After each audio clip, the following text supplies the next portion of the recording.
नारायणं निखिलपूर्णगुणैकदेहं निर्दोषमप्यतमपिघ्लैः स्वकीयैः तस्योद्भवादितमशेषविशेषज्ञं स्वाप्यतं हमसन्नमामि अभ्रं भङ्गरहितम् अजडं विभ्रं सदा आनन्दतीर्थमतुलं भजे तापत्रयापहं पृथ्वीमण्डलमध्यस्थाः पूर्णबोधमतानुगाः वैष्णवाः विष्णुहृदयाः तान्नमस्ते गुरुं नमः श्रीगुरुभ्यो नमः हरिः ओम्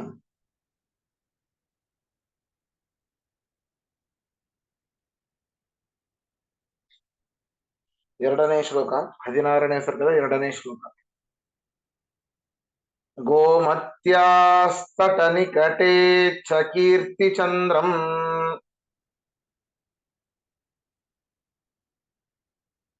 विश्वज्ञम् क्षितिपतिरन्त्यवर्णजन्मा विद्वेष्टा श्रुतिगुणसाधकम् श्रुतीनाम् वाचालो वचनमुवाच वाग्मिवर्यम्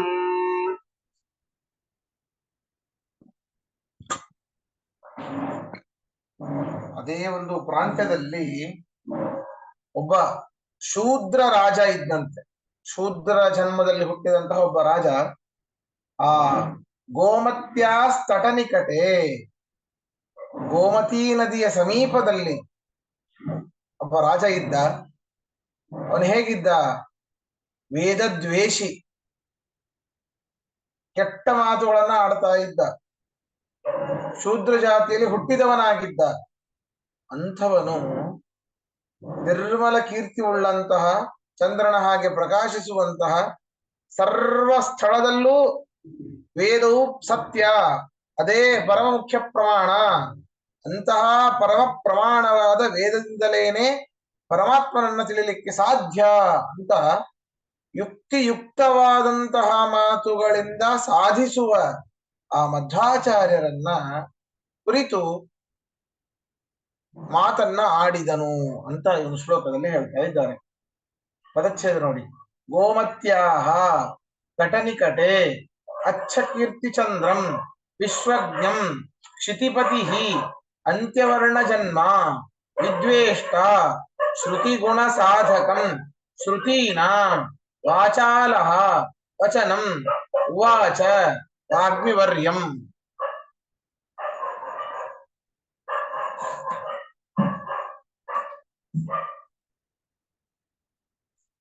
ವಾಗ್ಮಿವರ್ಯಂ ಅನ್ವಯ ನೋಡಿ. ಗೋಮತ್ಯಾಹ ತಟನಿಕಟೆ, ಗೋಮತ್ಯಾಸ್ತಟನಿಕಟೆ,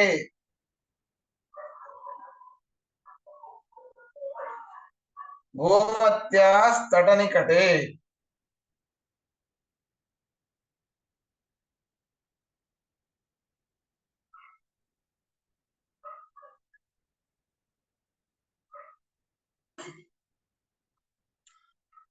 ಗೋಮತಿ ನದಿಯ ಸಮೀಪದಲ್ಲಿರುವ, ಗೋಮತಿ ನದಿಯ ಸಮೀಪದಲ್ಲಿರುವ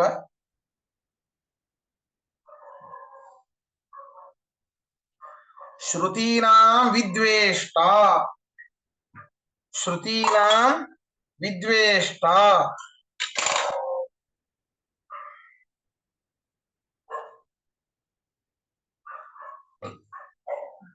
ಶ್ರುತೀನಾಂ ವಿದ್ವೇಷ್ಟ, ವೇದದ್ವೇಷಿಯಾದ, ವೇದಗಳ ದ್ವೇಷಿಯಾದ, ಶ್ರುತೀನಾಂ ವಿದ್ವೇಷ್ಟ, ನಾರಾಯಣ, ವೇದಗಳ ದ್ವೇಷಿಯಾದ, ವಾಚಾಲಃ, ವಾಚಾಲಃ ಕೆಟ್ಟದಾಗಿ ಮಾತನಾಡುವ, ಕೆಟ್ಟದ್ದಾಗಿ ಮಾತನಾಡುವ,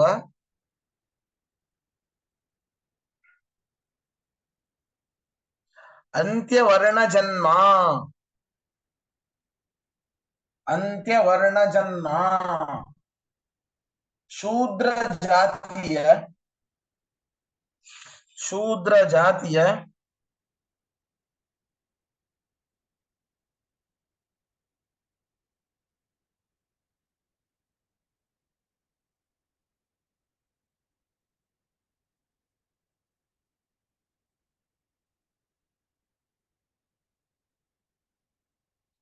ಶೂದ್ರ ಜಾತಿಯ ಕ್ಷಿತಿಪತಿ ರಾಜನು ಕ್ಷಿತಿಪತಿ ರಾಜನು ಅಚ್ಚಕೀರ್ತಿಚಂದ್ರಂ ಅಚ್ಚಕೀರ್ತಿಚಂದ್ರಂ ಪರಿಶುದ್ಧವಾದ ಕೀರ್ತಿಯಿಂದ ಚಂದ್ರನಂತಿರುವ ಪರಿಶುದ್ಧವಾದ ಕೀರ್ತಿಯಿಂದ ಚಂದ್ರನಂತಿರುವ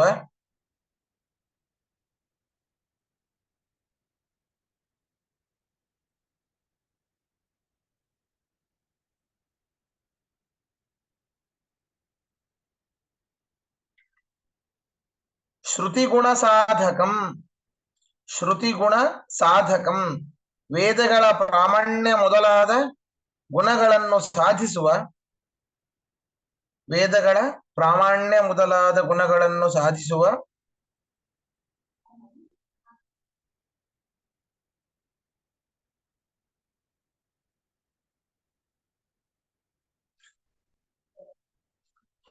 ವೇದಗಳ ಪ್ರಾಮಾಣ್ಯ ಮೊದಲಾದ ಗುಣಗಳನ್ನು ಸಾಧಿಸುವ ವಾಗ್ಮಿವರ್ಯಂ ಪ್ರಶಸ್ತವಾಗಿ ಮಾತನಾಡುವವರಲ್ಲಿ ಶ್ರೇಷ್ಠರಾದ ಪ್ರಶಸ್ತವಾಗಿ ಮಾತನಾಡುವವರಲ್ಲಿ ಶ್ರೇಷ್ಠರಾದ ಆಚಾರ್ಯ ಅದು ಸಂಸ್ಕೃತ ಪದ ಆಮೇಲೆ ಕನ್ನಡ ಎರಡು ಇನ್ನೊಂದ್ಸಲ ಹೇಳ್ತೀರಾ ಅದು ಕೊನೆಯದು ವಾಗ್ಮಿವರ್ಯಂ ವಾಗ್ಮಿವರ್ಯಂ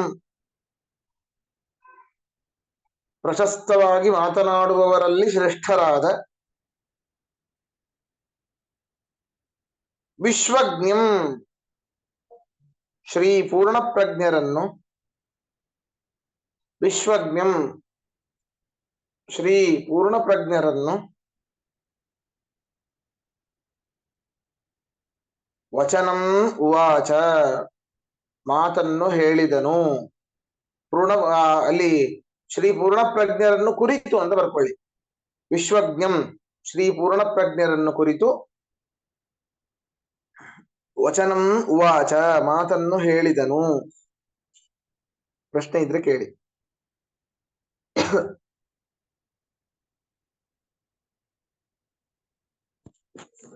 ಆಚಾರ್ಯ ಇದು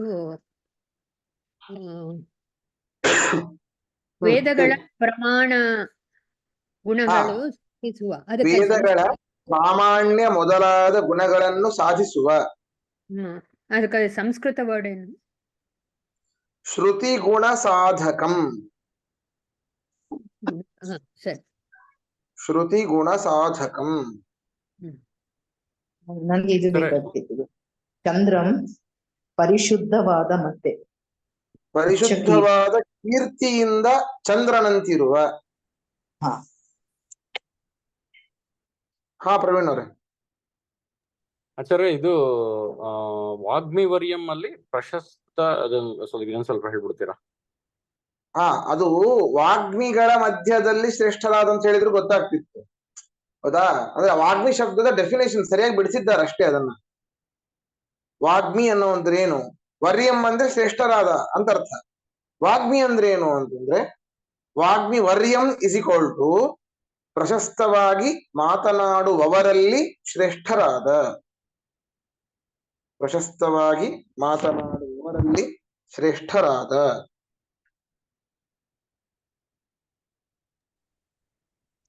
ಸರ್ ಒಂದು ವರ್ಡ್ ಶ್ರುತಿನಾಮ್ ಅಂದ್ರೆ ಏನು ಶ್ರುತೀನಾಂ ವೇದಗಳ ಥ್ಯಾಂಕ್ಸ್ ಸರ್ ವೇದಗಳ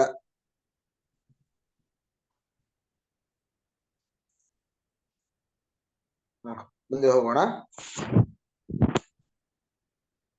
ಉನ್ಮತ್ತ ಪ್ರಲಪಿತವನ್ನ ತದ್ಧಿಮಾನಂ ಯದ್ವಾಕ್ಯಂ ವ್ಯಭಿಚರತಿ ಕ್ವಚಿತ್ ಫಲೇತ್ರ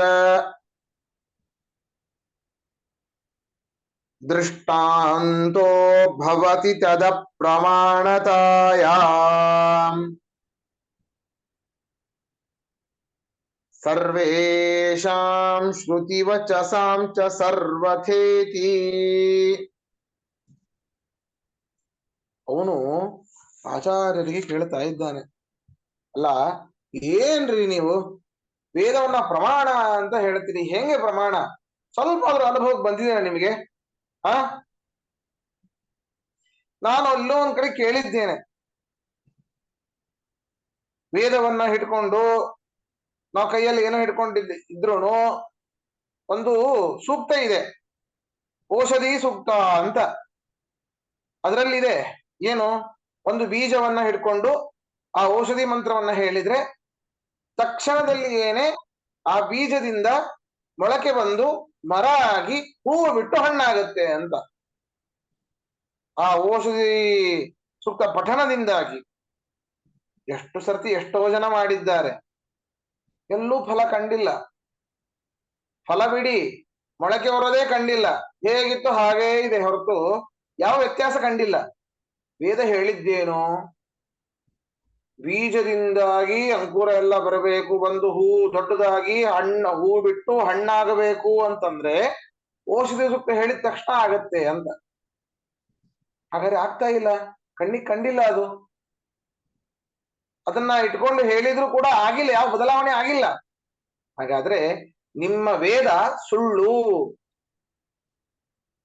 ಈಗ ಹುಚ್ಚನ ವಾಕ್ಯನ ಮೇಲೆ ಪ್ರಮಾಣ, ಅವನ ಒಂದು ಮಾತಿನ ಮೇಲೆ ಪ್ರಮಾಣ ಮಾಡ್ಲಿಕ್ಕಾಗತ್ತಾ? ಅವನ ಮಾತು ಪ್ರಮಾಣಪ್ಪ, ಯಾಕೆ? ಹುಚ್ಚ ಹೇಳಿದ್ದಾನ, ಅವನೇನೋ ಹೇಳ್ತಾನೆ, ಅವನು ಬಂದು ಕೊಲೆ ಮಾಡ್ದ ಅಂತ ಹೇಳ್ತಾನೆ. ಅದನ್ನ ಸಾಕ್ಷಿಯಾಗಿ ಸ್ವೀಕಾರ ಮಾಡ್ಲಿಕ್ಕೆ ಆಗತ್ತ ಹುಚ್ಚನ ಮಾತನ್ನ? ಇಲ್ಲ. ಹೇಗೋ ಹಾಗೆ ಈ ಒಂದು ವಾಕ್ಯವನ್ನ ಇಟ್ಟುಕೊಂಡು, ಅಂದ್ರೆ ಔಷಧಿ ಸೂಕ್ತವನ್ನ ಒಂದು ವಾಕ್ಯವನ್ನ ಇಟ್ಟುಕೊಂಡು ಎಲ್ಲ ವೇದವೂ ಕೂಡ ಅಪ್ರಮಾಣ ಅಂತ ಸಾಧನೆ ಮಾಡ್ತೇನೆ. ಯಾಕೆ? ವೇದತ್ವಾತ್.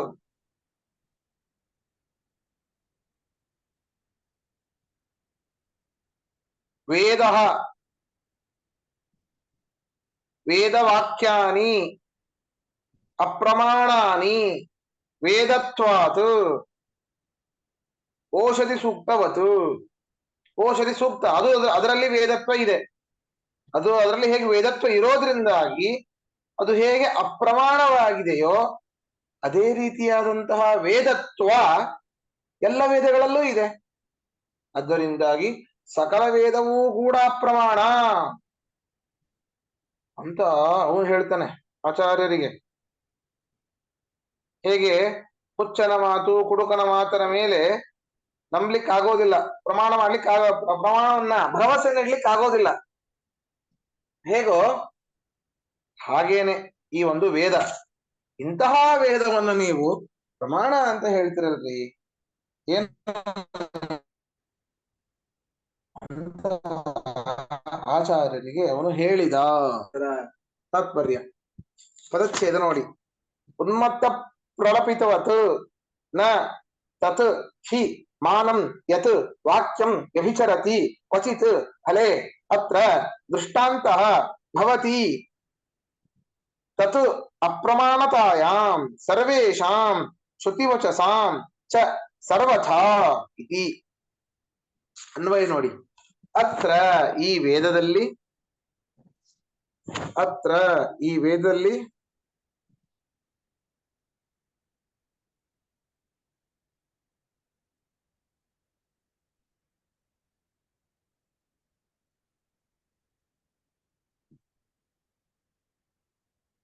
ಯತ್ ವಾಕ್ಯಂ ಯಾವ ವೇದವಾಕ್ಯವು, ಯತ್ ವಾಕ್ಯಂ ಯಾವ ವೇದವಾಕ್ಯವು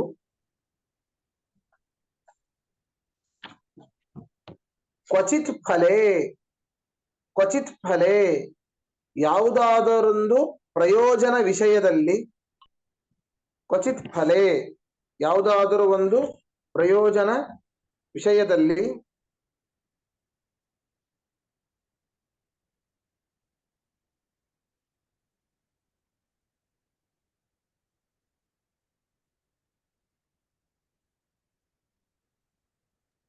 ಸರಿ, ಯಾವುದಾದರೊಂದು ಪ್ರಯೋಜನ ವಿಷಯದಲ್ಲಿ,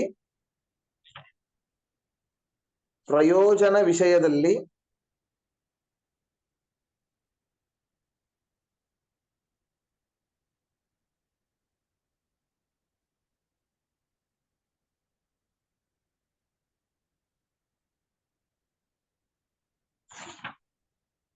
ವ್ಯಭಿಚರತಿ ಸುಳ್ಳಾಗುತ್ತದೆಯೋ, ವ್ಯಭಿಚರತಿ ಸುಳ್ಳಾಗುತ್ತದೆಯೋ,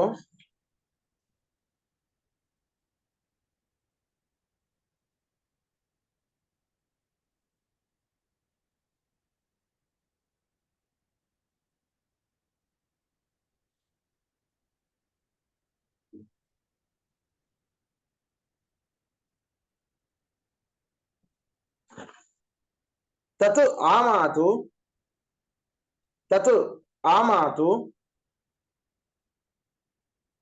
ಉನ್ಮತ್ತ ಪ್ರಲಪಿತವತ್, ಉನ್ಮತ್ತ ಪ್ರಲಪಿತವತ್,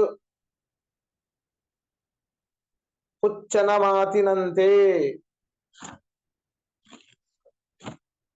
ಹುಚ್ಚನ ಮಾತಿನಂತೆ,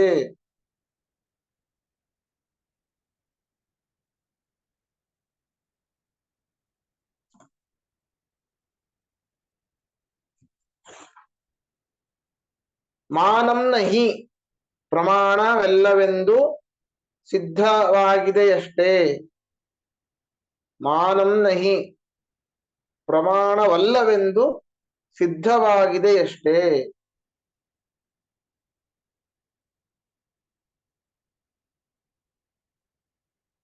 ತತ್ ಆ ಸುಳ್ಳು ಮಾತು,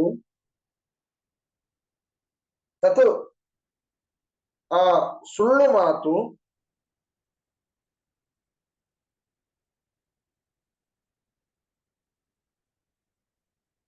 ಸರ್ವೇಷಾಂ ಎಲ್ಲ,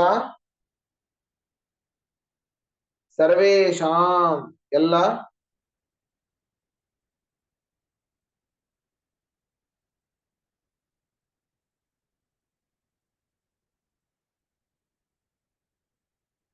ಶ್ರುತಿವಚಸಾಂ ಚ, ಶ್ರುತಿವಚಸಾಂ ಚ ಎಲ್ಲಾ ವೇದವಾಕ್ಯಗಳಿಗೂ, ಎಲ್ಲಾ ವೇದವಾಕ್ಯಗಳಿಗೂ,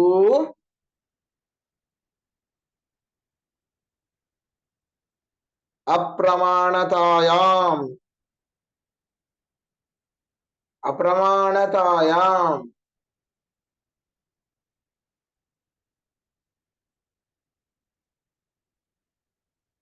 ಅಪ್ರಾಮಾಣ್ಯ ವಿಷಯದಲ್ಲಿ, ಅಪ್ರಾಮಾಣ್ಯ ವಿಷಯದಲ್ಲಿ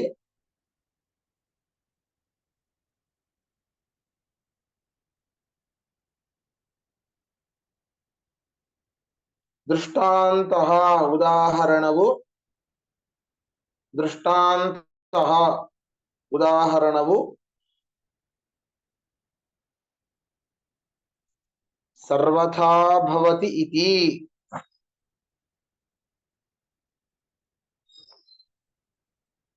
ಎಲ್ಲಾ ರೀತಿಯಿಂದಲೂ ಆಗುತ್ತದೆ,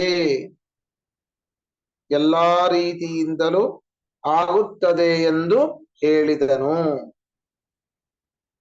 ಎಲ್ಲಾ ರೀತಿಯಿಂದಲೂ ಆಗುತ್ತದೆ ಎಂದು ಹೇಳಿದನು.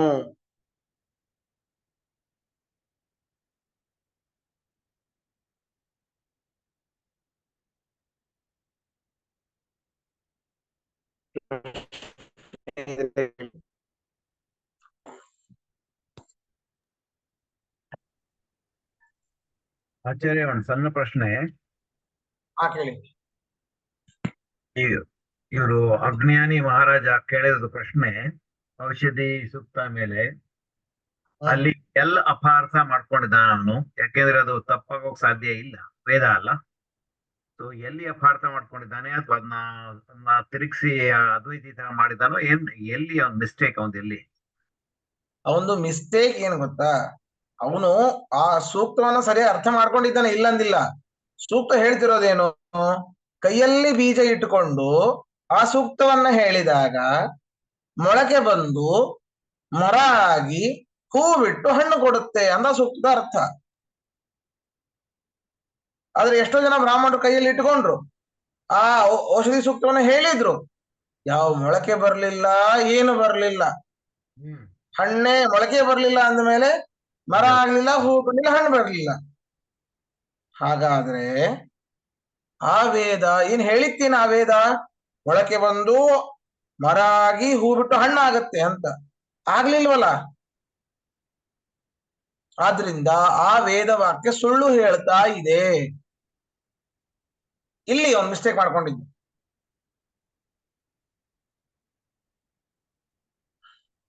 ಗೊತ್ತಾಯ್ತಾ? ಅದ್ ಅರ್ಥ ಆಯ್ತು. ಬಟ್ ಔಷಧಿಯ ಸೂಕ್ತನಲ್ಲಿ ಸರಿಗೆ ಹೇಳಿದ್ರೆ ಅದು ಬರ್ಬೇಕಲ್ಲ, ಅದನ್ನ ಪ್ರಶ್ನೆ. ಹಾ, ಅದೇ ಅದೇ ಅದೇ ಅದರ ಉತ್ತರ ಮುಂದಿನ ಶ್ಲೋಕದಲ್ಲಿದೆ. ಓಕೆ ಓಕೆ, ಸರಿ, ಧನ್ಯವಾದ. ನಾವು ತಪ್ಪಾಗಿ ಹೇಳಿದ್ರೆ ತಪ್ಪ ಬರೋದೂ ಇಲ್ಲ, ಅದೇ ಮಂತ್ರಲೋಪ ಮಾಡಿದ್ರೆ. ಅಲ್ಲ, ನಾವೆಲ್ಲ ಅದನ್ನ ಸರಿಯಾಗಿ ಅರ್ಥಾನುಸಂಧಾನವಾಗಿ ಹೇಳಿದ್ರು ಕೂಡ ಬರೋದಿಲ್ಲ. ಯಾಕೆ ಅಂದ್ರೆ ಯೋಗ್ಯತೆ ಬೇಕು ಅಂತ ಮುಂದಿನ ಶ್ಲೋಕದಲ್ಲಿ. ಓಕೆ, ಅದೇ ಪ್ರಶ್ನೆ. Okay, thank you. ಯೋಗ್ಯತೆ ಇಲ್ಲ ಅಂತ.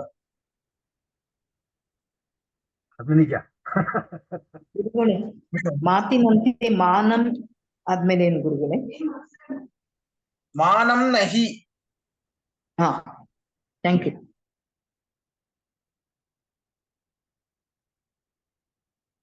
ಆಯ್ತು, ಯಾವ ಡೇಟ್ ಫಿಕ್ಸ್ ಆಯ್ತು ಈಗ?